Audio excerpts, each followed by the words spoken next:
welcome back to my film and TV channel. Hope you're all staying safe and well. I had high hopes for this series. I've watched the first 4 episodes of 10, so this is a so far so not impressed, I'll tell you that now, although I am in a minority. A lot of people are giving this a lot of love, just not for me for some reason.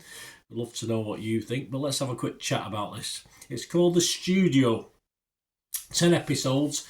I think the first episode was a little bit longer, but they're generally between 25 and 30 minutes after that first episode. It might have felt longer, the first one, I'm not too sure, but I'm fairly sure it was a bit longer, the first episode, or there was 2 in 1 or something like that.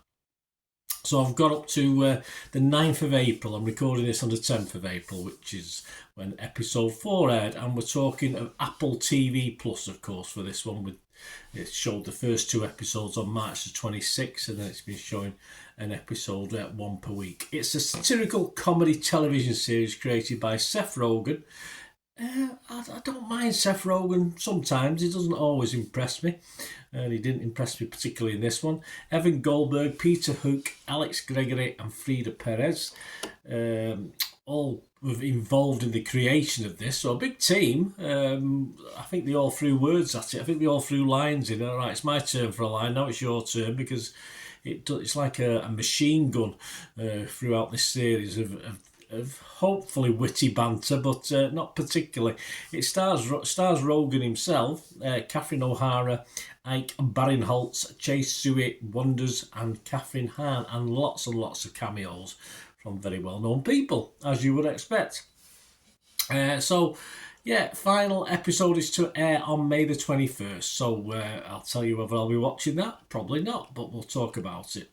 Matt Remick is the newly appointed head of the film production company Continental Studios. He attempts to save the floundering company in an industry undergoing rapid social and economic changes. Of course he does. Yeah, right. I was thankful. For the smaller episodes. The satire and humour for me is a bit of a struggle in this. Personally, I think as far as this style of series is concerned, this style of film, if it was a film, I think the UK do it better. I just thought it might be I appreciate our humour more. I do.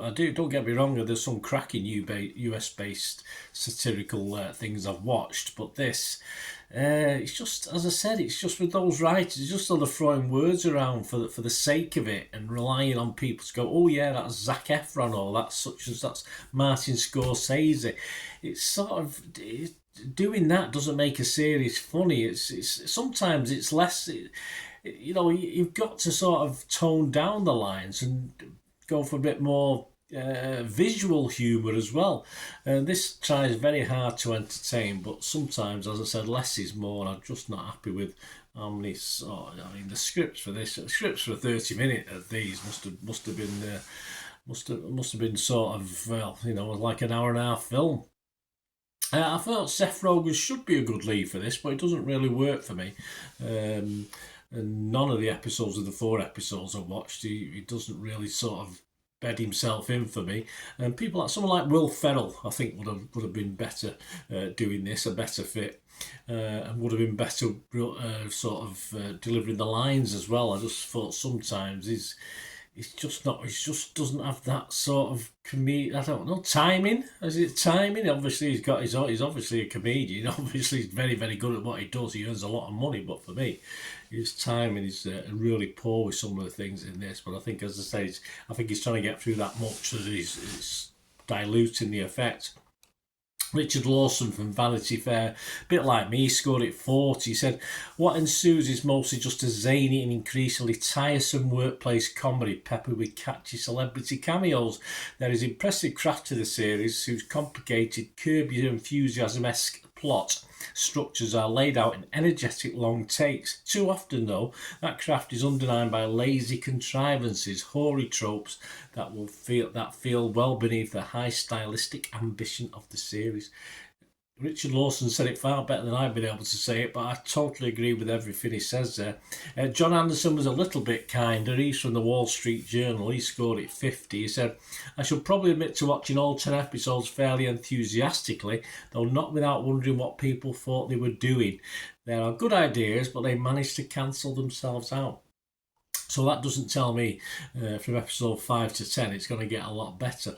But, as I say, a lot of people like this. Barbara Ellen scored it 60. She's from The Observer. She said, the studio is good fun, but in terms of truly biting satire, it needs to be naughtier and sharper. I agree with that. But it is,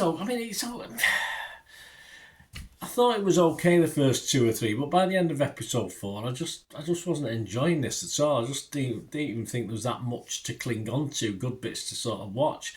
If it's 20 or 30 minutes, it should be a positive, because if it was 40 odd minutes, I'd probably be falling asleep, and it would have pushed the viewer, or this viewer anyway, to boredom, to the extent that I may have zoned out and missed the odd really good one-liner, because there is bits in it that are okay, but the trouble is there's so much in it, it sort of gets lost.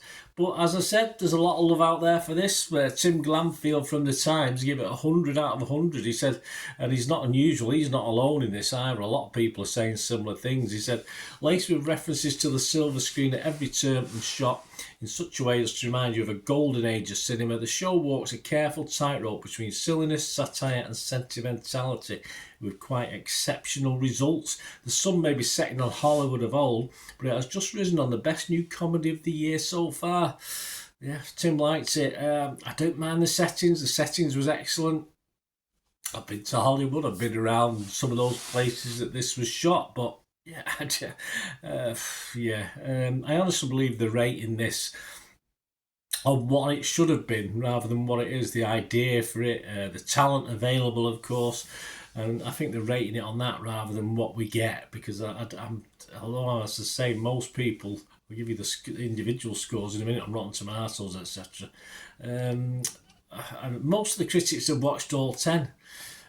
So perhaps they've seen something I haven't, but I've only watched 4, so it may make a sort of stiff climb up to episode 10, but I've got to assume that the formula they've used for the first 4 episodes will continue to the end, and I have no urge whatsoever to continue watching this series. In fact, I'd rather go back and watch, say, one of the series of Ricky Gervais's Extras, something like that, with a film team. And I've seen better US film-based things as well, studio-based things as well, or TV studio stuff and things like that. This has to be one of the worst ones I've seen. So I'd rather sit through something like that than another 6 episodes of this, and I will not be carrying on watching it. I will tell you that now. But as I say, I am in the minority, so I really want to know what you think, guys. Am I being unfair on it or whatever? Because I just couldn't get it. But other people do get it. Rotten Tomatoes, 110 critics. 105 were fresh and just 5 rotten, scoring 8.3. Metacritic 33 positive, 4 mixed and just 1 negative, 80% positivity. Metacritic users, Joe Public, 6.6 out of 10. There you go, so they're happy with that, aren't they? Rotten Tomato users, 70%. So again, very, very good. Internet Movie Database, almost 6,500 scores and reviews as I'm recording this. A pretty impressive 8.1 out of 10, so I'm sorry, I'm really in the minority. I hope some of you agree with me. It's all about opinions, isn't it? It'd be a very boring world if we all thought the same. But on Rotten Tomatoes, I was rotten on this. On Metacritic, I was mixed. I couldn't be totally negative because, as I said, although I found it a little bit boring, there were little bits in it I quite liked from time to time. But I can't score it. If I don't give something a 5, I don't score it. And I'm afraid probably for episodes 1 or 2, I might have given a 5.5. But 3 and 4, I just thought were downhill from there. So I've not given this a score at all. Just not impressed. Go on TikTok and find out my score if you want to. I'll put it on there. But my apologies for not liking it more, but I hope you do if you watch it. But I think if you watch the first couple of episodes, you quite like it. You'll carry on liking it. But as I say, my sort of interest sort of waned very quickly down to episode 3 and 4, and I will not be watching the rest of it. Let me know your thoughts, guys. It'd be great to say it's all opinions, isn't it? Say it's very boring if we all thought the same, and that's what makes life interesting, isn't it? Let us know your comments, please. If you do like what I try and do, I'm usually more positive on things, but if you do like what I try and do on the channel, I try and be honest as well. And I try and give other people's opinions as well as my own, even when I'm badly outnumbered. So if you do like what we're trying to do, please support. If you can support the channel, might be just by watching an ad or two. That's wonderful if you can do that, or follow a link, etc. And there are other ways of supporting me, and all you have to do is keep watching and listening. Ways to help me out, guys. If you watch the ads, if the ads on this YouTube ads, that helps in a very little way, but it all helps. All, you know, watch the pennies and pounds look after themselves, they say, don't they? Or the pennies or the 10p's look after themselves. But if you watch the ads or follow the links on the ads as well, that's always a nice way to support the channel. If you sort of hang on for it, I've done that. I watched other people's and followed the ads, just something I fancied, which does happen from time to time. Of course, you can support me by pushing that subscribe button as mentioned earlier, and that of course pressing the button so you know when these vlogs are coming out. And of course I'm always interested in your opinions, and of course you can give us a like, that'd be wonderful as well. So thanks for watching, guys.